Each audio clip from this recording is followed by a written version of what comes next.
Olá, boa noite, a paz a todos. Vamos à leitura de um versículo para a nossa reflexão. Evangelho de Jesus Cristo, escrito por Lucas, no capítulo 7, o versículo de número 6. Assim está escrito: E foi Jesus com eles. Mas, quando já estava perto da casa, enviou-lhe o centurião uns amigos, dizendo-lhe: Senhor, não te incomodes, porque não sou digno de que entres debaixo do meu telhado. Esse texto fala-nos de uma oportunidade em que o centurião de Cafarnaum tinha um servo que estava doente, estava quase que já à morte, e ele então ouviu falar de Jesus, porque todas as pessoas que tiveram contato com Jesus não ficaram caladas, apesar de que a algumas delas Jesus dizia: não digas nada a ninguém. Mas como não dizer nada às pessoas, visto que o benefício foi concedido, o milagre aconteceu, a salvação, a cura, a libertação, a transformação. Jesus, ele agia totalmente à margem ou na contramão do que a sociedade pratica.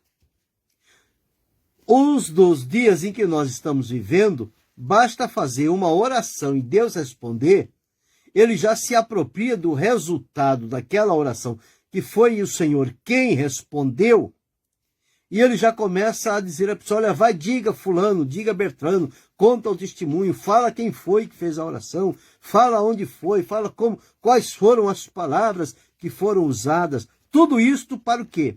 Para se beneficiar de algo que não foi eles que fizeram. Foi Deus quem fez. Deus ouve a oração e envia a resposta. A oração nós dirigimos a Deus. E nós não temos glória na oração que fazemos. A glória pertence a Deus. E ele mesmo disse: a minha glória a homem nenhum a darei. Então nós encontramos que quando Jesus fazia determinadas coisas, ele dizia para as pessoas manter o silêncio, não publicar, não proclamar, não chamar a atenção do povo. Jesus não precisava disso para reunir as pessoas em volta de si. Ele não precisava de nenhum marketing, nenhuma estratégia para comover as pessoas e trazê-las para perto de si. A própria vida de Jesus e as suas palavras eram suficientes para atrair e trazer essas pessoas para próximo dele, porque ele falava como tendo autoridade. As palavras dele brotavam vida, alegria, libertação, transformação. Quando os soldados foram prender e não conseguiram prender Jesus, por que não prendeu? Nunca homem algum falou como este homem. Quer dizer, a maneira como Jesus comunicava-se com as pessoas, a veracidade, a lealdade, a fidelidade, era algo que realmente marcava o coração das pessoas. Então Jesus, em várias ocasiões, pedia que não fizessem propaganda do que ele tinha feito. Então isso já é uma primeira lição que nós aprendemos nos dias de hoje. Não adianta fazer propaganda barata, propaganda vazia, dizendo que faz e acontece, quando não está submisso e obediente à vontade de Deus, vai passar vergonha, porque não vai acontecer o que está prometendo. Nós não temos o dever, nós não temos o poder de prometer as coisas.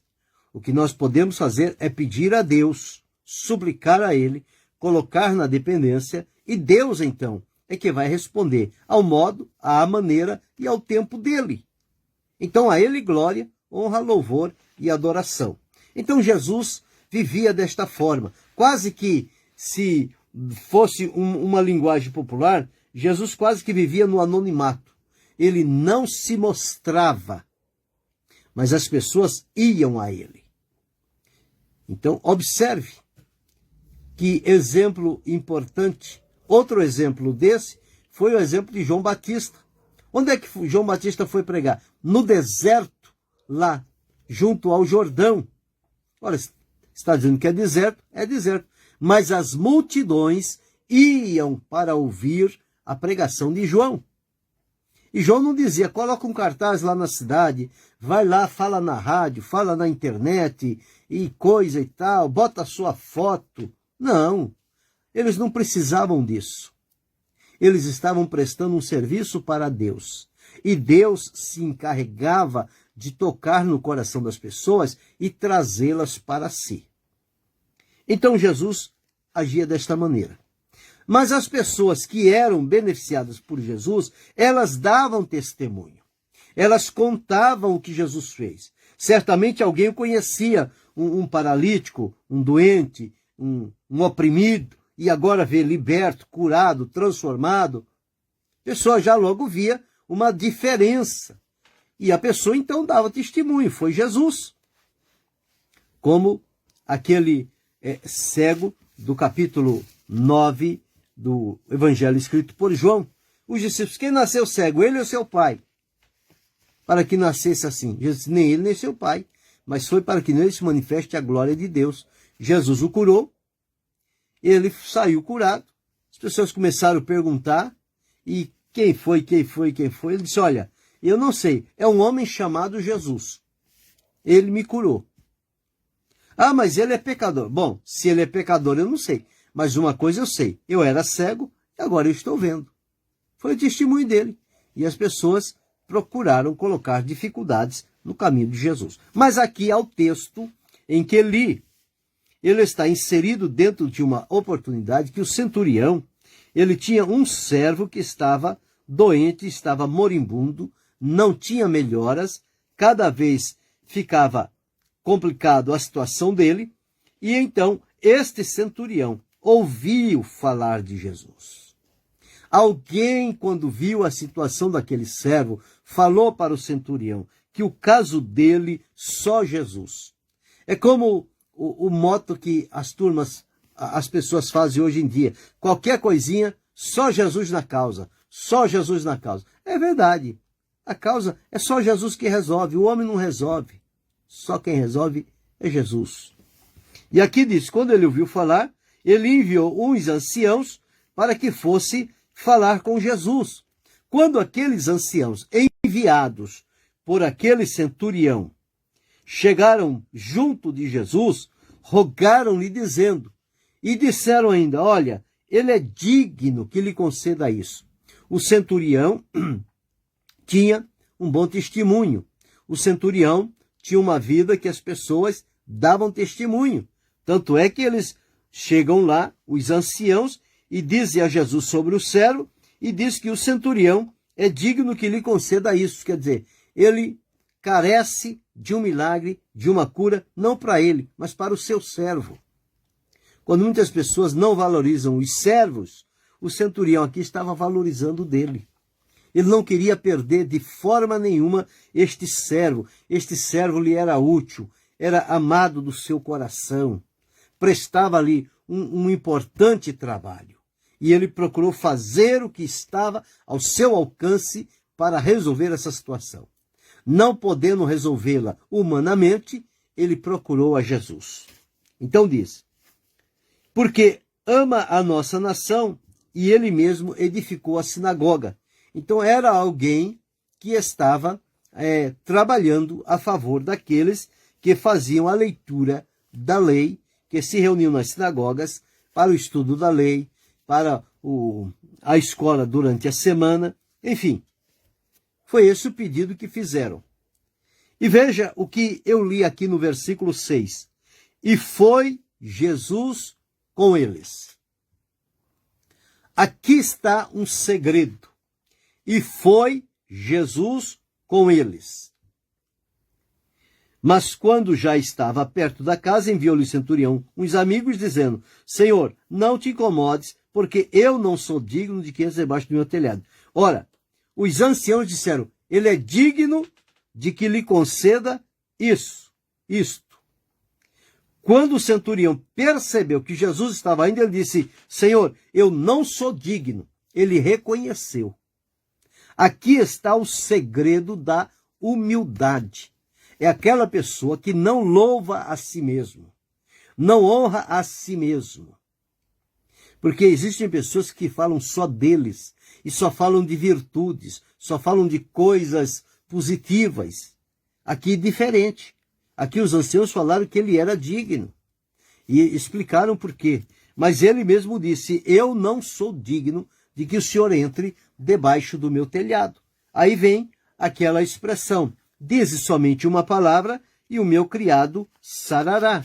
Então nós observamos aqui uma coisa muito importante, só que Jesus, a ação de Jesus é que nos encanta, nos admira, nos coloca com o rosto em terra em saber como Jesus procedia. Diz aqui que Jesus, ao receber este pedido, está escrito aqui: e foi Jesus com eles. Jesus não se desculpou, Jesus não disse que estava ocupado, Jesus não disse que tinha outras coisas mais importantes para fazer, Jesus não mandou um representante em seu lugar. Não. A Escritura diz: e foi Jesus com eles. Jesus não vivia de agenda. Jesus não vivia de calendário. Jesus vivia na direção do Espírito Santo com o qual ele foi ungido. E, portanto, quem vive na direção do Espírito Santo, ele não tem agenda preenchida, ele não tem um calendário já pré-estabelecido: vou aqui fazer isso, vou ali, vou acolá, vou além, vou acolá e depois volto. Qualquer coisa que sair fora desse itinerário, eu não posso atender. Não. Jesus não tinha disso. Jesus vivia na direção do Espírito. Ele ia para determinado lugar e naquele caminho o Espírito de Deus o movia para outra situação, para outro lugar. Jesus nunca resistiu e nunca continuou. Não, porque eu não posso ir lá agora, porque eu tenho aqui a fazer. Jesus sempre esteve na direção. Mas alguém pode dizer: mas e Lázaro, que mandaram o aviso e ele ainda ficou lá 2 dias? Ele estava na direção do Espírito. Lázaro, enfermo, seria curado, o nome do Senhor seria glorificado. Mas Lázaro morto e ressuscitado, o testemunho foi muito mais impactante. Então observe que as coisas de Deus sempre acontecem para que o nome do Senhor, nosso Deus, seja sempre glorificado. Então aqui, e foi Jesus com eles. Jesus caminhava com as pessoas. Jesus se misturava com as pessoas. Jesus alimentava com as pessoas. Jesus caminhava com as pessoas. Jesus fazia milagre nas pessoas. E aqui diz: e foi Jesus com eles. Que lição importante!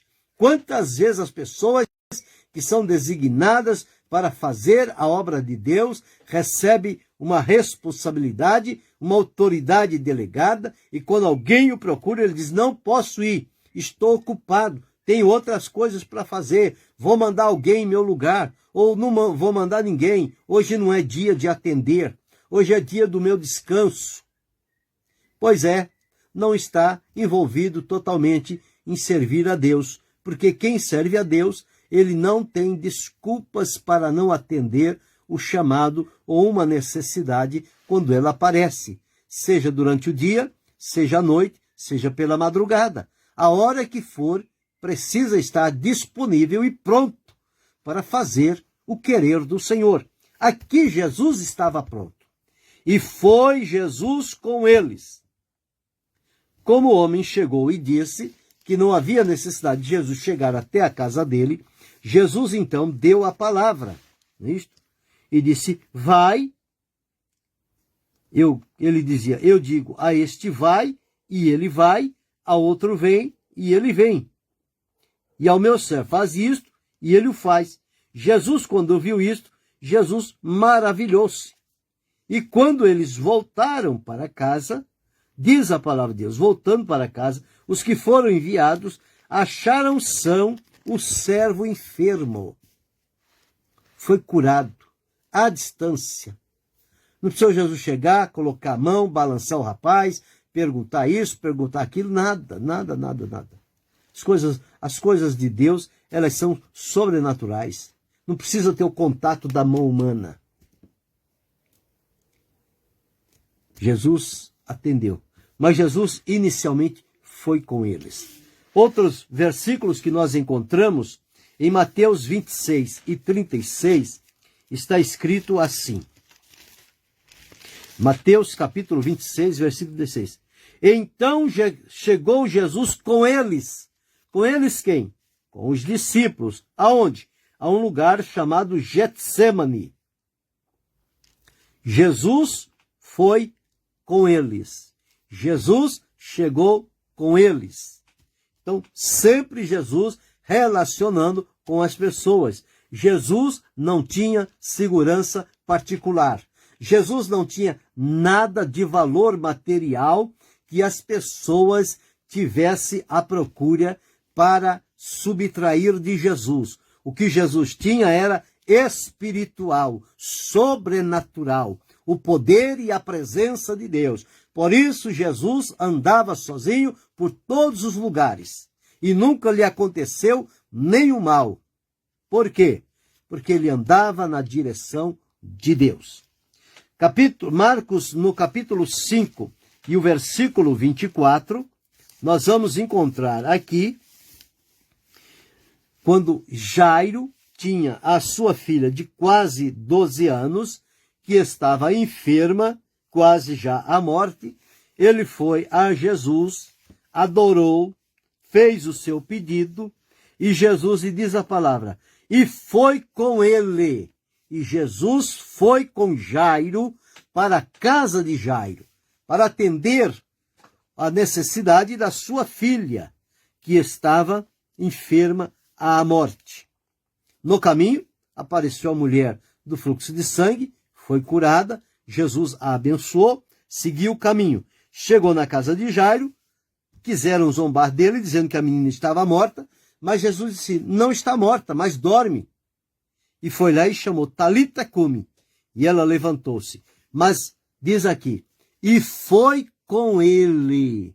Jesus foi com o Jairo, o principal da sinagoga.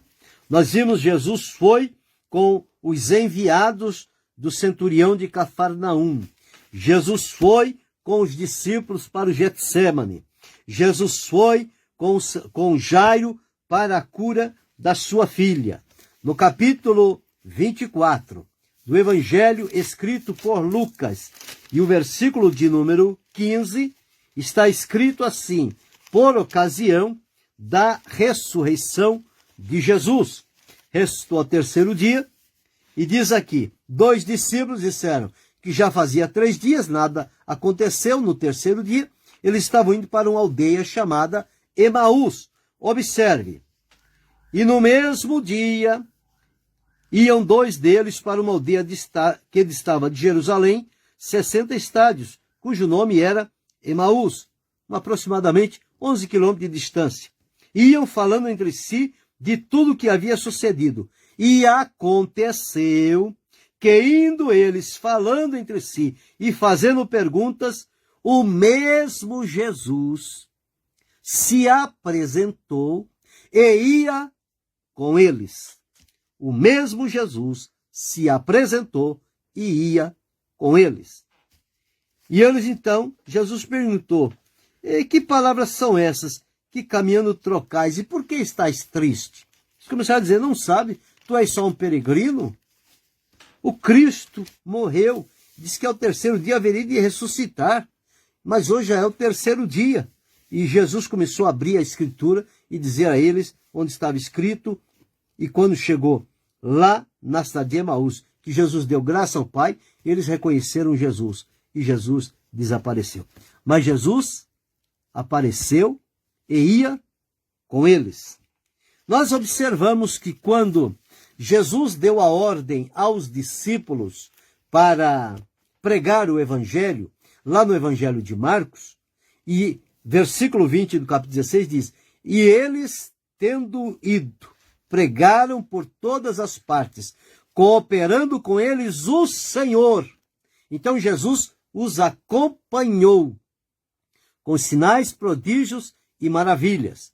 No capítulo 18 do evangelho escrito por Mateus, versículo 20, Jesus deixou escrito: aonde estiverem 2 ou 3 reunidos em meu nome, eu estou no meio deles.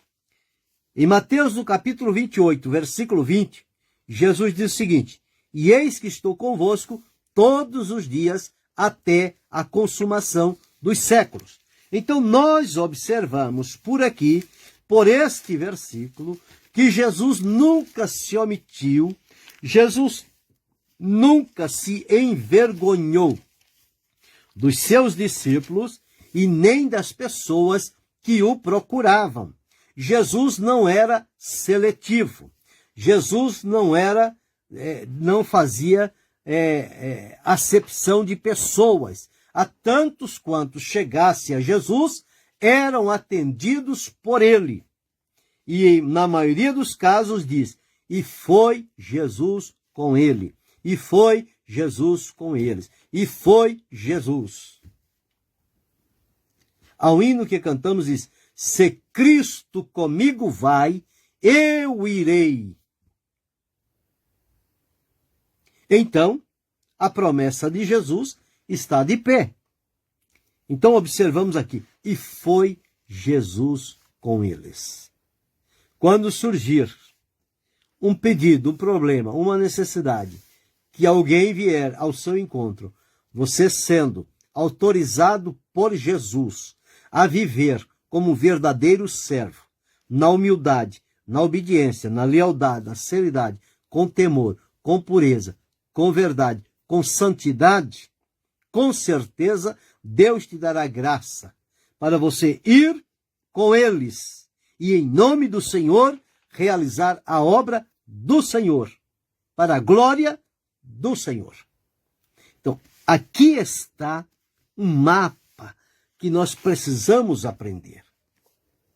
Não é mandar um representante, depois do caso feito, querer receber os louros, os aplausos para si. Não. Não moveu uma palha, não saiu da cadeira, não fez nada. Mandou outro porque estava certamente com preguiça. E agora quer a vantagem? Não. A glória é de Deus. A obra é de Deus. O poder é de Deus. O servo é de Deus. Então nós precisamos aprender com Jesus. Jesus ia com eles. Então quando surgir, vá com eles. Acompanhe. Faça a obra de Deus. Glorifique o nome do Senhor. Tribute honra e glória a Deus. Diga que quem fez foi o Senhor. Nós precisamos aprender com Pedro. Aquele coxo lá, ele disse: não fomos nós. Não foi o nosso poder. Foi o nome de Jesus que fez com que ele se levantasse. Não foi eu, não foi João. Não foram as nossas mãos. Foi o Senhor. E o Senhor continua o mesmo. A palavra de Deus diz: Jesus Cristo é o mesmo ontem, hoje e o será eternamente. Então Jesus, e foi Jesus com eles. Eu posso afirmar, quando você se colocar na posição, vai estar escrito assim: e foi Jesus com você. E foi Jesus com João, com Maria, com José, com Antônio, com Bernardo, com quem quer que seja. E foi Jesus com eles. E vai dizer: e foi Pedro com eles, e foi Paulo com eles, e foi você com eles também. Porque aprendeu com Jesus. Quem aprende com Jesus, trabalha da maneira certa. Não trabalha nos holofotes da sociedade. Trabalha à margem da sociedade para que não haja nenhum resquício de ostentação e vanglória, mas que haja humildade e temor, porque a glória pertence a Deus. E quando se vai na discrição, na dependência, na humildade, o nome do Senhor cresce e é glorificado, porque a obra é feita, porque não há nenhum impedimento humano na obra de Deus. E foi Jesus com eles, e foi Jesus com eles, e foi Jesus com eles. Aprendamos esta importante lição. Querendo Deus, amanhã retornaremos.